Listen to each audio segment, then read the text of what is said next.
তাহলে প্রশ্ন কয়টা? এক নম্বর প্রশ্ন হলো মা মা'নাল আশুরা, আল আশুরা মা হুয়া, হোয়াট ইজ দিস আশুরা, আশুরা কাকে বলে? এক। দুই নম্বর হলো এই আশুরা বিষয়টা ইসলামী শরীয়তে এতটা গুরুত্বপূর্ণ কেন? তিন নম্বর বিষয় হলো এই আশুরাকে কেন্দ্র করে আমাদের কি করণীয়, করলে কি লাভ, আর কি বর্জনীয়, করলে কি ক্ষতি। মুহতারাম হাজিরিন, প্রথমত আমরা আশুরার পরিচয়টা নিয়ে কথা বলি। এই আশুরাটাকে গভীর থেকে বোঝার জন্য আমরা এই আশুরা যেই শব্দটা থেকে, আরবি শব্দটা থেকে নেওয়া হয়েছে, ওই আরবি শব্দটা লুগাত থেকে খুঁজে বের করেছি। আল মুআজামুল ওয়াফি 676 পৃষ্ঠা, ডক্টর ফজলুর রহমান কর্তৃক লিখিত এই আশুরার যেই শব্দটা, এই শব্দটার যে মূল ভিত্তি, এই শব্দটাকে উল্লেখ করা হয়েছে 3 অক্ষরের শব্দ আইন শিন র, আশরুন। আইন শিন র, এই হলো আশরুন। এই 3 অক্ষর আশরুন থেকে আশুরা শব্দটা বানানো হয়েছে। একটা এই আশরুন থেকে আশুরা বানানো হয়ে এর অর্থ কি বানানো হয়েছে এটা বোঝার জন্য বাংলা একটা ছোট্ট উদাহরণ আগে বুঝে নিলে পরের কথাটা বুঝতে সহজ হবে। যেমন ধরুন, বাংলা ডিকশনারিতে জন্ম, বর্গীয় দন্তান্ন ম, জন্ম। এই জন্ম শব্দটা 3 অক্ষরের, কয় অক্ষরের? বর্গীয় দন্তান্ন ম সংযুক্ত জন্ম। এই জন্ম শব্দটার পরে দয়াকার দা তয়াকার তা, যদি আপনি এই 2টা অক্ষর আর 2টা আকার লাগান তাহলে শব্দ হয়ে যায় জন্মদাতা। জন্মদাতা, তখন কিন্তু আর অর্থ একই থাকে না, ভিন্ন হয়ে যায়। তখন অর্থ কি হয় জানেন? তখন অর্থ হয় পিতা, অথবা যিনি জিনিসটা বানাইছে, ওই জিনিসের যিনি বানালেন, যিনি জন্ম দিলেন, তিনাকে বলে পিতা।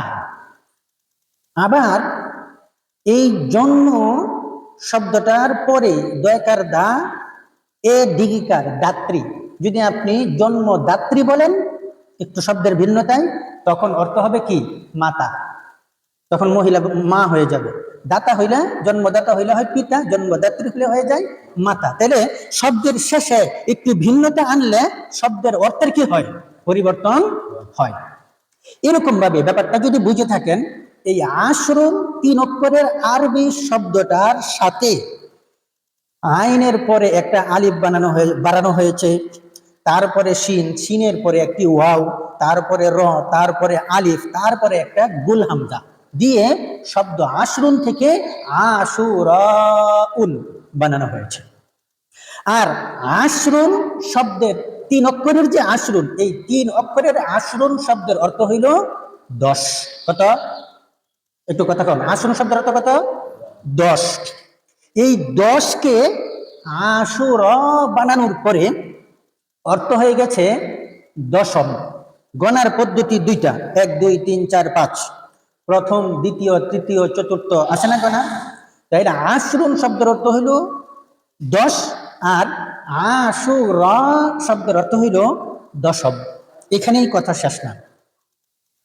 যদিও দশম, দেখেন 10 1 2 3, আরবি পরিভাষায় 2 এর উপরে 3 হইলেই এটা বহু বচন। কিন্তু যদি 3ই আরো অনেক হয়, উদাহরণস্বরূপ ধরেন আজকে পূর্ব সপারেতে একটা ওয়াজ মাহফিল হবে। এই ওয়াজ মাহফিল থেকে বিভিন্ন এলাকা থেকে 10 জনের করে 10টা দল আসছে। একটা দলের মধ্যে কিন্তু 10 জন, তাহলে এখানে 3-এর অধিক, এখানে বহু বচন আছে না? আবার আরেকটা দলের মধ্যে 10 জন, এখানেও তো 3-এর অধিক, বহু বচন আছে না? আরেকটা দলের মধ্যে 10 জন, এরকম ভাবে এক দলের মধ্যেই বহু বচন আছে, আবার দল কয়টা? 10টা। এর মধ্যে হলো বহু বচনের ভিতরে আরো বহু বচন আছে। এটাকে আরবি বলে জামউল জামা, মানে বহু বচনের ভিতরে আরো অনেক বহু বচন যেই শব্দটার মধ্যে নিহিত থাকে, এটাকে বলে জামউল জামা, অনেক বহু বিষয়। এই আশুরা শব্দের অর্থ হলো এমন দশমতম দিন, যেই দিনের মধ্যে আরো বহু বহু কিচ্ছা কাহিনী, ইতিহাস, ঐতিহ্য, অনেক কিছু এই দিনটার মধ্যে আছে। তাই ওই আশুরাকে আশুরা নামে নামকরণ করা হয়েছে। একটু জোরে বলেন সুবহানাল্লাহ। ইসলামী শরীয়তের পরিভাষায় আশুরা বলা হয় পৃথিবীর সূচনা লগ্ন থেকে, আল্লাহ যেদিন পৃথিবী বানাইছে, ওই পৃথিবী বানানো থেকে আজকের আশুরার দিন পর্যন্ত প্রত্যেকটা বছর প্রত্যেকটা মুহররম মাসের 10 তারিখের মধ্যে যত ঐতিহাসিক ঘটনা ঘটেছে এবং ভবিষ্যতে কিয়ামতের আগে ওই যত মুহররম মাস আসবে, আর প্রত্যেকটা মুহররম মাসের মধ্যে যত গুরুত্বপূর্ণ ঘটনা ঘটবে, অতীতের, বর্তমানের, ভবিষ্যতের প্রত্যেকটা মুহররম মাসের 10তম তারিখকে ইসলামী শরীয়তের পরিভাষায় আশুরা বলা হয়েছে। তাহলে এবার আসুন আমরা একটু বুঝার চেষ্টা করি এই আশুরা নামক যে বিষয়টা, এই বিষয়টা ইসলামী শরীয়তের মধ্যে এতটা গুরুত্বপূর্ণ কেন? মুহতারাম হাজিরিন, বর্তমান পৃথিবীর মানুষ মনে করে আশুরা মানেই হলো কারবালা, কারবালা মানেই হলো আশুরা। পৃথিবীর মানুষ এখন মনে করে এটাই। আরে ভাই, কিসের সাথে কি পান্থা বাতি কি? এই কারবালার ভিতরে আশুরা নাই, কিন্তু আশুরার ভিতরে কারবালা আছে। কারবালা আশুরার অনেক বড় বড় ঘটনার ছোট্ট একটা ঘটনা মাত্র। আশুরা মানেই কারবালা নয়, কারবালা মানেই কি নয়, আশুরা নয়। একদম সুস্পষ্ট কথা। আশুরা হলো, কারবালা হলো আশুরার মধ্যে ঘটে যাওয়া বড় বড় কিছু ঘটনার মধ্যে, ইতিহাস ঐতিহ্যের মধ্যে একটি ঘটনা মাত্র। এখান থেকে বেরিয়ে আসতে হবে। কারবালা মানেই আশুরা নয়, আশুরা মানেই কিনা কারবালা নয়। তাহলে আশুরা কি? এই আশুরার দিনে আল্লাহ তাআলা বলা হয়েছে এই আসমান ও জমিন, কুল কায়নাত আল্লাহ তাআলা বানিয়ে যেদিন ফারেক হয়েছেন, ওই দিনটা আশুরার দিন ছিল। মুহররম মাসের 10 তারিখ ছিল। বলা হয়েছে হযরতে আদম আলাইহিস সালাতু ওয়াস সালামকে বডি বানিয়ে বহু বছর জান্নাতের বাইরে রেখে দেওয়া হয়েছিল। এই মাটির পুতুলের মধ্যে সর্বপ্রথম যেদিন আল্লাহ তাআলা তার রূহকে আদমের বডিতে ফুৎকার দিয়েছিলেন, ওই তারিখটা ছিল মুহররম মাসের 10 তারিখ, মানে আশুরা। এবং তাকে যেদিন জান্নাতে থাকার অনুমতি দিয়েছেন, ওই দিনটা ছিল মুহররম মাসের 10 তারিখ তথা আশুরা। যেদিন এই আদম আলাইহিস সালাতু ওয়াস সালাম শয়তানের ফান্দে পড়ে গন্ধক ফল খেয়ে মিয়া বিবি দুজনেই নাপাক হয়ে গেছিলেন, ওই দিনটা মুহররম মাসের 10 তারিখ আশুরা। ওই দিনেই, ওই সময়েই আদম নবী ও হাকা এই পৃথিবীর মধ্যে আল্লাহ তাআলা নিক্ষেপ করেছিলেন। আপনারা জানেন, দীর্ঘ একটা সময় গোটা পৃথিবীময় আদম ও হাওয়া দুজন একা একা তাদের পাপের জন্য, গুনাহের জন্য ক্ষমা চেয়েছেন আর বলেছেন রব্বানা যালামনা আনফুসানা ওয়া ইল্লাম তাগফির লানা ওয়া তারহামনা লানাকুনান্না মিনাল খাসিরিন। এই দোয়া পড়েছেন আর দিক বিদিক ছুটে বেরিয়েছেন। পরিশেষে যেদিন পবিত্র জমিন মক্কায় আরাফার মাঠে এই দুইজনের আবার পুনর্মিলন হয়েছিল, দিনটা ছিল মুহররম মাসের 10 তারিখ তথা আশুরা। যেদিন হযরতে নূহ আলাইহিস সালাতু ওয়াস সালামের কশতি জুদি পর্বতে লেগেছিল, সেই দিনটা ছিল মুহররম মাসের 10তম তারিখ তথা আশুরা।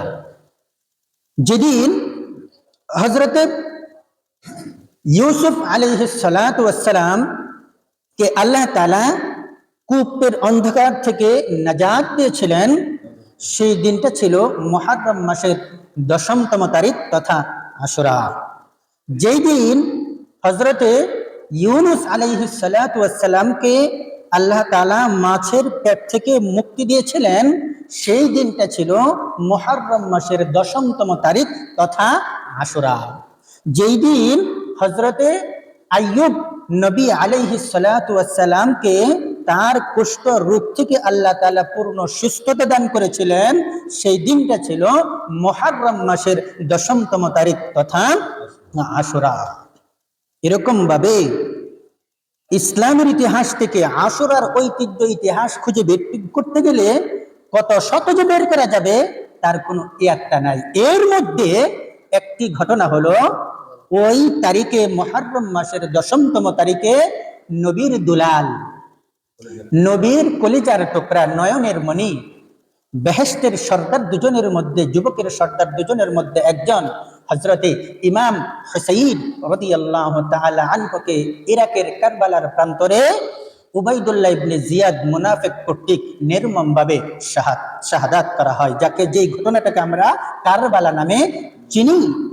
শুধু তাই নয়, ওই মুহররম মাসের 10তম তারিখেই শুক্রবারে আসরের পরে মাগরিবের আগে এই পৃথিবীটাকে আল্লাহ তাআলা ধ্বংস করবেন। জোরে বলেন সুবহানাল্লাহ। তাহলে আশুরা মানে কি কারবালা? হ্যাঁ, আশুরা মানে কি কারবালা? কারবালা মানে কি আশুরা?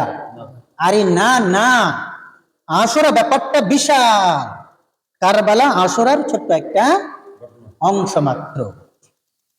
এই যে কথাগুলি বললাম, প্রত্যেকটা কথার সহিহ দলিল পাওয়া যায় না।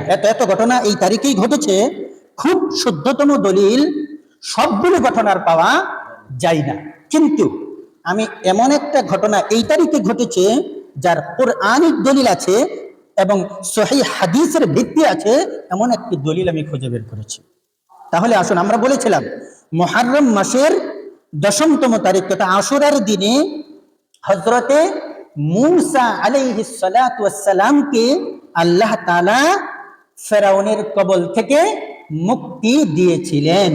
এই ঘটনাটা কোরআন এবং হাদিসের অকাট্য দলিল দ্বারা প্রমাণিত। এই প্রমাণটা কোথা থেকে এনেছি আসুন একটু জানার চেষ্টা করি। সূরাতুশ শুআরা 61 নম্বর আয়াতে আল্লাহ তাআলা ফরমান, ফালাম্মা তারাআল জামআন ক্বালা আসহাবু মূসা ইন্না লামুদরাকুন।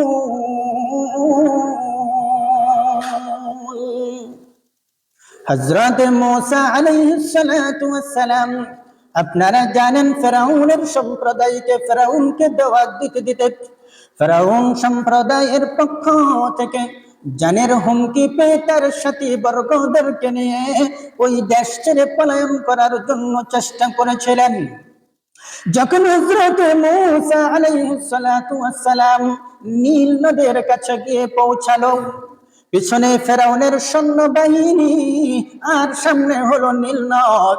পিছনে ফেরাউনের সেনাবাহিনী লক্ষ্য করেন সামনে নীল নদ দেখে হযরত মূসা আলাইহিস সালাতু ওয়াস সালামের সাথীরা সাহাবীরা বলল, ইন্না লামুদরাকুন, ও মূসা আমরা তো ধরা খেয়ে গেছি, আর কোনো উপায় নাই। হযরত মূসা আলাইহিস সালাতু ওয়াস সালাম বলেন, ক্বালা কাল্লা, না না, কখনো না, কখনো না, ইন্না মাইয়া রাব্বি সায়াহদিন, নিশ্চয় নিশ্চয় আমার আল্লাহ আমার সাথে আছে আর তিনি অচিরেই আমাকে পথ দেখাবে। আমার আল্লাহ মূসাকে ওহী করলেন, ফাআওহাইনা ইলা মূসা আন ইদরিব বিআসাকাল হাজার। আল্লাহ বলছে আমি আমার মূসাকে ওহী করলাম, এ মূসা তুমি তোমার হাতের লাঠি দিয়ে ওই সমুদ্রে আঘাত করো। আঘাত করার পরে ফানফালাকা কুল্লু ফিরকিন কাত্তাউদিল আযীম, মূসা আলাইহিস সালাম তার হাতের লাঠি দিয়ে সমুদ্রে আঘাত করার সাথে সাথে সমুদ্রের পানি ভাগ হয়ে পানিগুলো পাহাড়ের মতো উঁচু হয়ে জমাট হয়ে দাঁড়িয়ে গেল। জোরে বলেন সুবহানাল্লাহ। পানি জমাট বাঁধা হয়ে পাহাড়ের মতো দাঁড়িয়ে গিয়ে মাঝখান দিয়ে মানুষ চলাচলের মাটির রাস্তা হয়ে গেল। যেরকম সুবহানাল্লাহ। কুল্লু ফিরকিন কাত-তাউদিল আযীম ওয়া আযলাফনা সাম্মাল আখারিন। ওই পথ দিয়ে মুসা এবং মুসার 12টি দল, তাফসীরে আসছে তাদের জন্য মুসার সাথে 12টি গোত্র ছিল, তাদের প্রত্যেকের জন্য একটি করে রাস্তা বানিয়ে দেওয়া হলো। ওই 12 রাস্তা দিয়ে মুসা এবং তার সাথীবর্গ পার হয়ে গেল এবং তাদেরকে, ফেরাউন এবং তার সৈন্য বাহিনীকে আল্লাহ তাআলা সেখানে নিয়ে আসলেন। ওয়াজলাফনা সাম্মাল আখারিন, অন্যদেরকে সেখানে নিয়ে আসলেন। এবং সুস্পষ্টভাবে আল্লাহ বলে, ওয়া আনজাইনা মূসা ওয়া মান মাআহু আজমাইন। আমি মূসাকে নাজাত দিলাম, মূসার সাথে যারা ছিল তাদেরকেও, তাদের সকলকে নাজাত দিলাম। সুম্মা আগরাকনাল আখারিন। মূসা ও তার দল বলের পিছনে ফেরাউন ছিল, আর ফেরাউনের যে সৈন্য বাহিনী ছিল, আমি তাদেরকে ওই নীল নদের মধ্যে ডুবিয়ে মারলাম। যেরকম তাহলে এই ঘটনাটা কি কোনো অলিক ঘটনা না, কোরআনের ঘটনা? এই ঘটনা যে সত্য, এখানে কোনো সন্দেহ আছে? সন্দেহ নেই। তবে কোরআনের মধ্যে এই ঘটনাটা কবে ঘটেছিল সে ব্যাপারে কোরআনে লেখা নাই, কিন্তু সে ব্যাপারে সহিহ হাদিসে ওই ঘটনার তারিখ উল্লেখ করা আছে। চলুন আমরা ওই হাদিসটা এক নজর দেখে নিই। এই হাদিস আমি নিয়ে এসেছি সহিহ মুসলিম শরীফ, ইসলামিক ফাউন্ডেশন থেকে প্রকাশিত 2529 নম্বর হাদিস।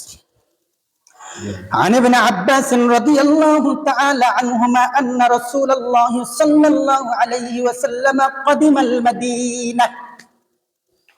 حضرت عبد الله بن عباس رضي الله تعالى عنهما তিনি বলেন, নবীজি সাল্লাল্লাহু আলাইহি ওয়াসাল্লাম হিজরত করে যখন মদিনায় গেলেন, فوجد اليهود صياما يوم عاشوراء। নবীজি সাল্লাল্লাহু আলাইহি ওয়াসাল্লাম মদিনায় গিয়ে ইহুদিদেরকে দেখলো তারা রোজা রেখেছে। فقال لهم رسول الله صلى الله عليه وسلم ما هذا اليوم الذي تصومونه। নবীজি ইহুদিদেরকে প্রশ্ন করে, আজকে কি এমন দিন, কিসের দিন আজকে, কেন তোমরা আজকে রোজা রাখলা? ইহুদিরা বলেন, হাযা ইয়াউমুন আযীমুন, এটা এমন এক মহান দিন, এটা এক এমন ঐতিহাসিক গুরুত্বপূর্ণ দিন। আনজাল্লাহু মূসা ফীহ, আল্লাহ তাআলা হযরত মূসা আলাইহিস সালাতু ওয়াস সালামকে ওই দিনে নাজাত দিয়েছিলেন। যারা বলেন সুবহানাল্লাহ। ওয়া কওমাহু, মূসা এবং তার জাতিকে ওই দিনে আল্লাহ তাআলা নাজাত দিয়েছিলেন। ওয়া গারাকা ফিরআউনা ওয়া কওমাহু, এই দিন, আজকের দিনটা হলো মুহররম মাসের 10তম তারিখ আশুরা। এই দিনে আমার আল্লাহ হযরত মূসা ও তার জাতিকে নাজাত দিয়েছিলেন এবং ফেরাউন তার দলবলকে নীল নদে ডুবিয়ে মেরেছিলেন। একটু জোরে বলুন সুবহানাল্লাহ। তাহলে এই হাদিসের দ্বারা আমরা কি বুঝতে পারলাম? এটা অকাট্যদলি সহিহ মুসলিমের সহিহ হাদিস। এই হাদিসে এই হযরত মূসা আলাইহিস সালামের নাজাতের ব্যাপারটা এবং ফেরাউনের ডুবে মরার ব্যাপারটা, ওই ঘটনাটা ঘটেছিল মুহররম মাসের 10তম তারিখে, অর্থাৎ আশুরার দিনে। একটু জোরে বলুন সুবহানাল্লাহ। তাহলে আমি বলতে চাই, অন্যান্য যে ঘটনাগুলি আমি বললাম, আদম আলাইহিস সালামকে এই তারিখে রূহ ফুৎকার করা, এই তারিখেই পৃথিবীতে আসা, ওই তারিখেই তওবা কবুল করা, হযরত ইউনূস নবীকে মাছের পেট থেকে মুক্তি দেওয়া, হযরত ইউসুফকে কুয়া থেকে মুক্তি দেওয়া, হযরত আইয়ুব আলাইহিস সালামকে রোগ থেকে মুক্তি দেওয়া, ইত্যাদি ইত্যাদি। এই যে যতগুলি ঘটনা, একটা ঘটনা যদি কোরআন এবং হাদিসের অকাট্য দলিল দ্বারা প্রমাণিত থাকে, তাহলে হতে পারে না যে ওই সকল ঘটনাগুলিও সত্য। জোরে বলেন সুবহানাল্লাহ। অতএব এই আশুরা মানেই কিনা কারবালা নয়, কারবালা মানেই আশুরা নয় রে ভাই। আশুরা আসলেই আপনি শুধু কারবালা কারবালা না রে ভাই, শুধু কারবালার নাম আশুরা নয়, শুধু আশুরার নাম কি নয়, কারবালা নয়। আশুরা মানে পৃথিবীর সূচনা লগ্ন থেকে মুহররম মাস ছিল, মুহররম মাসের 10তম তারিখ ছিল, আজও আছে, পৃথিবীর শেষ পর্যন্ত থাকবে। পৃথিবীর সূচনা লগ্ন থেকে আল্লাহ তাআলা মুহররম মাসের 10তম তারিখে যেই ঐতিহাসিক গুরুত্বপূর্ণ ঘটনাগুলি ঘটিয়েছেন, ভবিষ্যতেও গুরুত্বপূর্ণ ঐতিহাসিক ঘটনা ঘটাবেন, ওই মুহররম মাসের 10তম তারিখটাকেই আশুরা বলা হয়। সুবহানাল্লাহ। এবার আসুন, এই আশুরাকে আমরা শুধুমাত্র কারবালা কারবালা করে আশুরার ফজিলত থেকে আমরা বঞ্চিত হই। কারবালা কারবালা করতে করতে আশুরার যে ফজিলত আছে, এই ফজিলত কি এটা আমরা ভুলেই যাই। বরং এই কারবালাকে কেন্দ্র করে আমরা এমন কিছু কর্মকাণ্ড করে থাকি যা ইসলাম ধর্মই সমর্থন করে না। ধর্ম ধর্ম করে আপনি অধর্ম করে যাচ্ছেন। তাহলে আসুন, এই আশুরাকে কেন্দ্র করে আমরা মূলত কি করতে পারি, কি করলে আমাদের ফায়দা লাভ, এই ব্যাপারটা দলিলের ভিত্তিতে একটু জানার চেষ্টা করি। হাদিস আমি নিয়ে এসেছি সহিহ মুসলিম ইসলামিক ফাউন্ডেশন থেকে ছাপা 2617 নম্বর হাদিস। عن أبي قتادة رضي الله تعالى عنه قال قال رسول الله صلى الله عليه وسلم صيام يوم عاشوراء أحتسب على الله أن يكفر السنة التي قبله। প্রিয় নবীজি সাল্লাল্লাহু আলাইহি ওয়াসাল্লাম ফরমান, মুহররম মাসের 10তম তারিখে 9তম তারিখের দিন শেষে রাত্রে সাহারি খেয়ে 10তম তারিখের দিনের বেলায় আল্লাহর কোন বান্দা বা বান্দি যদি একটি রোজা রাখে গো, তাহলে এই ব্যাপারটা আমি এমন ভাবে হিসাব করে ধারণা করি, ওই আল্লাহর বান্দা বা বান্দির ওই দিন থেকে আগের আশুরা পর্যন্ত গোটা 1 বছরের গুনাহের কাফারা হয়ে যাবে। জোরে বলেন সুবহানাল্লাহ। এই হলো আশুরার আমল ভাই। এটা কি আশুরার আমল। মুহতারাম হাজিরিন, আমরা আরো একটি আমল সুন্নাহ সম্মত আশুরাকে কেন্দ্র করে করা যায়, করলে লাভ হয়, খুঁজে বের করেছি। হযরত আব্দুল্লাহ ইবনে মাসউদ ও আবু সাঈদ খুদরি এবং আবু হুরায়রা তিনজন সাহাবী থেকে শব্দের একটু ভিন্নতায় তিনটি হাদিস উল্লেখিত আছে। তিনারা বলেন, মান ওয়াসআ আলা ইয়ালিহি ইয়াওমা আশুরা ওয়াসআ আল্লাহু আলাইহি ফি সাইরি সানাতিন। তিনজন সাহাবী শব্দের একটু ভিন্নতায় হাদিস বর্ণনা করে।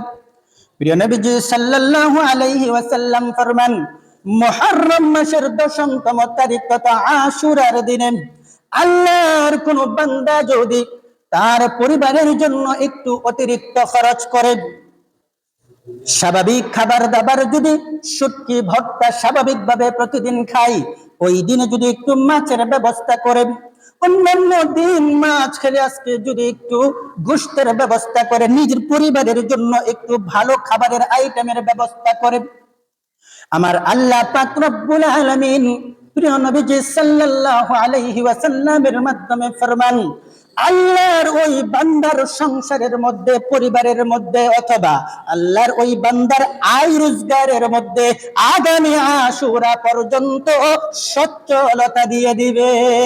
যেরকম এই হাদিসটাকে কেউ কেউ জয়ীফ বলেছে। আপনারা জানেন আমলের ক্ষেত্রে জয়ীফ হাদিস ধর্তব্য, যদি মাত্রক অথবা জাল না হয়। যদিও কেউ এই হাদিসটাকে জয়ীফ বলেছে, কিন্তু এই হাদিসের সপক্ষে এমন কিছু কথা আমরা খুঁজে বের করেছি, যেই কথার উপর ভিত্তি করে আপনি চোখ বুজে ওই দিনে ওই আমল করতে পারেন। কথা কি? কথা হলো, হযরত সুফিয়ান সাউরি রাহিমাহুল্লাহু তাআলা আনহু এই হাদিসের শেষেই কথাটা উল্লেখিত আছে। ক্বালা সুফিয়ানু ইন্না ক্বাদ জারাবনাহু ফাওয়াজাদনাহু কাযালিক। হযরত আল্লাহর নবী সুফিয়ান সাউরি রাহিমাহুল্লাহু তাআলা আনহু তিনি ফরমান, প্রিয় নবীজি সাল্লাল্লাহু আলাইহি ওয়াসাল্লামের এই হাদিসকে আমরা পরীক্ষা করেছি। কি করেছি? পরীক্ষা করেছি, এবং এর বাস্তবতা আমরা এতে পেয়েছি। যারা কন্যা সুবহানাল্লাহ। আরেকজন আল্লাহর ওলি সুফিয়ান বিন উয়াইনা রাহিমাহুল্লাহু তাআলা আনহু তিনি বলেন, এই হাদিসটাকে আমরা এই আশুরার দিনে ভালো খাবারের ব্যবস্থা করাটাকে একটু বেশি বেশি নিজের পরিবারের জন্য খরচ করাটার এই হাদিসটাকে আমরা দীর্ঘ 60 বছর পরীক্ষা করেছি। কয় বছর? 60 বছর পরীক্ষা করেছি। 60 বছর পরীক্ষা করে পূর্ণ 60টি বছর এর বাস্তবতা সত্যি বলে আমরা স্বচক্ষে দেখেছি। যেরকম না সুবহান। অতএব হাদিস জয়ীফ হলেও নেককারগণ সেই আমল করে এর বাস্তবতা পেয়েছেন, ফলে আমরা সেই আমল করতে পারি। তাহলে আশুরাকে কেন্দ্র করে কারবালা নয়, কারবালাকে কেন্দ্র করে কোনো আমল নাই, শরীয়তের কোনো আমল নাই। ঘটনাটা আপনি আলোচনা করতেই পারেন, নবীর দুলাল, কিন্তু এর মধ্যে কি নাই? কোনো শরীয়তে আমল, নামাজ রোজা হজ যাকাত ইত্যাদি ইত্যাদি কোনো আমল, তাসবিহ তাহলিল এরকম কি নাই? কোনো আমল নাই। কিন্তু আশুরাকে কেন্দ্র করে আমরা দলিলের ভিত্তিতে দুটি আমল পেলাম। এক হলো, প্রথমটা কি বলছিলাম? রোজা রাখা, রাখলে কি হবে? আগের বছরের গুনাহের কাফারা হবে। আর ওই দিনে সাহরির সময় অথবা ইফতারের সময় রোজা না রাখলে না, এটা নফল রোজা। ওই দিনে যদি বিশেষ কোনো খাবারের আয়োজন করা হয়, তাহলে আগামী ওই দিন পর্যন্ত ওই পরিবারের যিনি আয় করেন ওই ব্যক্তির রোজগারের মধ্যে আল্লাহ তাআলা গোটা বছর সচ্ছলতা দেবে, তার সচ্ছলতা কোনোদিন বন্ধ হবে না। একটু জোরে বলেন সুবহানাল্লাহ। মুহতারাম হাজিরিন, ওই আশুরাকে কেন্দ্র করে আমরা যে কারবালা করে হাই হুসেন করে নিজেদের শরীরের মধ্যে নিজেরা আঘাত করে নিজেকে ক্ষত বিক্ষত করি, নিজেদের জামা ছিঁড়ি, নিজেরা না খেয়ে থাকি, নিজেদের শরীরের মধ্যে কষ্ট দেই, এক জায়গা থেকে ঘোড়ার মূর্তি বানিয়ে এক জায়গায় নিয়ে যাই মঞ্জিল পৌঁছানো নামে, এই কাজগুলি সম্পূর্ণ অধর্ম। এগুলি কিনা?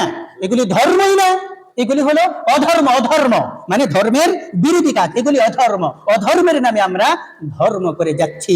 এর দলিলটা কি? আসুন আমরা এই দলিলটা নিয়ে এসেছি সহিহ বুখারী তাওহীদ প্রকাশনী এবং আন্তর্জাতিক হাদিস নাম্বার 1294, ইসলামিক ফাউন্ডেশন 1217। এই হাদিসের মধ্যে প্রিয় নবীজি সাল্লাল্লাহু আলাইহি ওয়াসাল্লাম ফরমান, লাইসা মিন্না মান লাতামাল খুদুদা ওয়া শাক্কাল জুয়ুবা ওয়া দাআ বিদাওয়াল জাহিলিয়াতি। এর তরজমাটা মুখস্থ করতে একটু কঠিন মনে হয়েছে, তাই নোট করেছি আমি, হুবহু আমি বলছি। এই হাদিসের অর্থ হলো, যে ব্যক্তি মুখে আঘাত করে, কোথায়? মুখে আঘাত করে, জামার বুক ছিঁড়ে ফেলে, বোতাম ছিঁড়ে ফেলে, জাহিলি যুগের মতো অহেতুক জোরে জোরে সুর করে বিলাপ করে, সে আমার উম্মত দলভুক্ত নয়। জোরে বলেন নাউযুবিল্লাহ। এর পরের হাদিসটা সহিহ মুসলিম ইসলামিক ফাউন্ডেশন থেকে প্রকাশিত 190 নম্বর হাদিস, সহিহ বুখারী 1296 নম্বর হাদিস। ওই হাদিসের মধ্যে আমি বাংলাটা বলছি। প্রিয় নবীজি সাল্লাল্লাহু আলাইহি ওয়াসাল্লাম ফরমান, আমি ওই ব্যক্তির জিম্মা থেকে মুক্ত। কাল কিয়ামতের মাঠে সে যদি বিপদে পড়ে, তাকে রক্ষা করার আমার কি নাই? কোনো দায়ভার নাই। ওই ব্যক্তি থেকে আমি মুক্ত যে সুখে, সুখ মানে সুখ কখন করে? কেউ মারা গেলেই তো মানুষ শোক করে। স্ত্রীর জন্য স্বামী মারা গেলে শোক করে, সন্তানের জন্য পিতা মারা গেলে শোক করে, পিতার জন্য সন্তান মারা গেলে শোক করে। শোক শব্দটা তো মৃত্যুর সাথেই জড়িত। যারা যে সুখে মাথা মুন্ডিয়ে ফেলে, কষ্টে মাথা ছেলে ফেলে, নিজের বুক চাপড়ায়, এভাবে বুক চাপড়ায় শোকে, যারা নিজেদের গায়ের জামা শোকে ছেড়ে ফেলে, ওই ব্যক্তিগুলি থেকে আমি নবী কাল কিয়ামতের মাঠে মুক্ত। তারা জাহান্নামে যাক আর যেখানেই যাক, এতে আমার কি নাই? কোনো দায়ভার নাই। এটা হলো সহিহ হাদিস দুটির বক্তব্য। আর আপনি কারবালাকে উদ্দেশ্য করে আপনি হাই হতাশ করছেন, আর হাই হোসেন করছেন, নিজের জামাত ছিটছেন, আপনার ওই শরীরের মধ্যে নিজেই আঘাত করছেন। আপনার এখানে আমাদের এই এলাকায় হয়তো বা এগুলি নাই, তাই আপনারা যাচ্ছেন না। কিন্তু যখন এই র্যালিটা হয়, রাস্তার মধ্যে যখন এই র্যালিটা বের হয়, তখন কিন্তু আমার আপনার সন্তানগুলি ওই র্যালিতে অংশগ্রহণ করে, ওই মিছিলে কিন্তু অংশগ্রহণ করে। দেখেন, গু চিনেন, মানুষ যেটা পায়খানা করে, ওই পায়খানা সহজ। আপনারা বলেন যে গুয়ের কিনারে পাড়া দিলে যে কথা, মাঝখানে পাড়া দিলে একই কথা। আপনি নিচের জামা কাপড় ছিঁড়েন শুকে আর না ছেড়েন, আপনি যদি ওই মিছিলদের মধ্যে অংশগ্রহণ করেন, তাহলে ওই সকল কার্যকলাপের সাথেই আপনি জড়িত হয়ে গেলেন। আপনাকে নিজে বুক চাপড়াতে হবে না, চিল্লায় বিলাপ করতে হবে না। ওই মিছিলটার মধ্যে অংশগ্রহণ করলেই আপনি রসুলের এই সতর্কতামূলক এই হাদিসের অন্তর্ভুক্ত হয়ে যাবেন। এই ধর্মের নামে অধর্ম করার জন্য কাল কিয়ামতের মাঠে আমাকে আপনাকে এই বিশ্বনবী মুহাম্মদুর রাসূলুল্লাহ সাল্লাল্লাহু আলাইহি ওয়াসাল্লাম চিনবে না। পরিশেষে আমার কথা হলো, আশুরা মানেই কিনা কারবালা নয়, কারবালা মানে আশুরা নয়। কারবালা আশুরার বহু ঐতিহাসিক ঘটনার একটি ঘটনা মাত্র। আল্লাহ পাক রব্বুল আলামিন আমাকে আপনাকে গোটা পৃথিবীর প্রত্যেকটা মুসলমান নরনারীকে কোরআন এবং হাদিসের ভিত্তিতে শরীয়তটাকে জেনে ঠিক তদনুযায়ী আমল করে কাল কিয়ামতের মাঠে নিজেদের স্থানটাকে চির শাস্তিময় জাহান্নাম থেকে বাঁচিয়ে চির শান্তিময় জান্নাতের জন্য নির্ধারণ করার মতো তৌফিক দান করুন। আপনি বলুন আমিন। ওয়া আখিরু দাওয়ানা আনিল হামদুলিল্লাহি রাব্বিল আলামিন।